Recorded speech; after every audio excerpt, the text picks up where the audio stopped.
Bonjour à tous, bienvenue dans ce nouvel épisode de TPV News.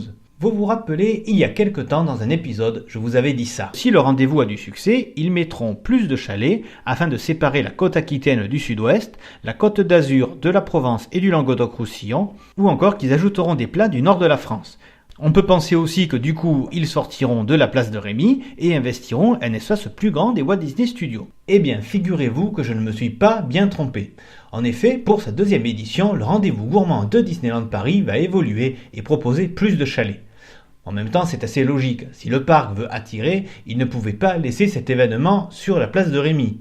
Déjà que l'été des super-héros se déroule presque exclusivement sur la place des stars. On reviendra sur ces changements, mais avant toute chose, on va rappeler de quoi il s'agit et de quoi il s'inspire. Depuis quelque temps, en Floride, et depuis un peu moins de temps en Californie, on trouve le Food and Wine Festival. Pendant une certaine période de l'année, les parcs qui accueillent ces événements proposent un certain nombre de chalets thématiques aux couleurs de différents pays ou de différentes régions. Ce qui permet, pour un coût minime, de se faire plaisir avec des plats goûteux, mais aussi, selon l'endroit, de profiter d'ateliers de cuisine avec des chefs, des conférences ou encore des concerts. Chez nous, on n'a pas tout ça, même s'il est à noter que cette année, des groupes musicaux se produiront. A noter aussi que l'attraction Ratatouille sera fermée pour refaire les sols intérieurs qui s'affaissent. À voir s'ils profiteront de cette fermeture pour occuper tout l'espace de la zone, voire installer une scène devant l'entrée de l'attraction. Ce serait plutôt bien, on se sentirait moins à l'étroit, et puis au moins on ne ferme pas ce coin du parc. Non, franchement, c'est plutôt bien. Alors, dans le détail, qu'avons-nous ? Je vous disais qu'il y avait davantage de chalets. En fait, ils sont à deux endroits dans le parc. Les chalets aux couleurs des régions de la France seront dans la zone de la rue de Paris et de la place Auguste-Gusteau, pendant que les nouveaux chalets, aux couleurs des pays européens, seront sur Hollywood Boulevard et Sunset Boulevard, entre la Tour de la Terreur et Studio Tram Tour. À chaque fois, ce sont des groupes de 6 chalets. On commence avec les chalets français. D'abord le chalet Bretagne, avec des galettes, du kouign-amann, du phare breton et en boisson, du cidre doux, brut ou rosé. Le chalet Alsace, avec de la choucroute, des bretzels et du vin blanc. Le chalet Sud-Ouest, avec du cassoulet, du foie gras, des cannelés et du vin rouge, certainement de la région de Bordeaux. Le chalet Savoie, avec un sandwich raclette, de la tartiflette, du vin rouge et du vin blanc.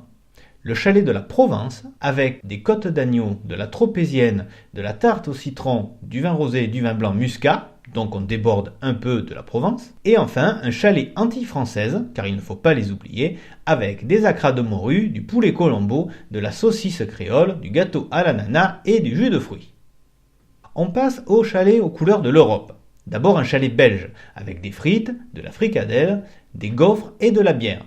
Le chalet italien, avec de la pizza, des lasagnes, du tiramisu, de la panna cotta et du vin blanc italien, certainement pétillant. Et enfin, un chalet espagnol, avec de la paella, de la tortilla de patatas, de la crema catalane, de la sangria et du vin rouge. Nous avons ensuite un chalet avec des plats végans, ce qui explique le titre de cette vidéo, avec des falafels, du crumble, du melon, ainsi que du thé glacé et un jus de légumes. On termine avec un chalet qui ne propose que des boissons, du vin rouge, blanc, du champagne, des bières pression et des bières en bouteille. Le dernier chalet, lui, ne propose rien à manger sur place, mais il s'agira de la boutique de cadeaux gastronomiques. L'année dernière, il fallait acheter les souvenirs sur les chalets des régions. Cette année, visiblement, tout a été concentré dans un chalet à part. Voilà qui fait le tour de tout ce qui est proposé. Évidemment, je ne vais pas donner de leçons à Disneyland Paris, mais pourquoi avoir gardé le terme rendez-vous plutôt que festival, comme c'est le cas en Amérique? Un rendez-vous, c'est quelque chose qu'on prévoit à l'avance, qui ne dure pas forcément très longtemps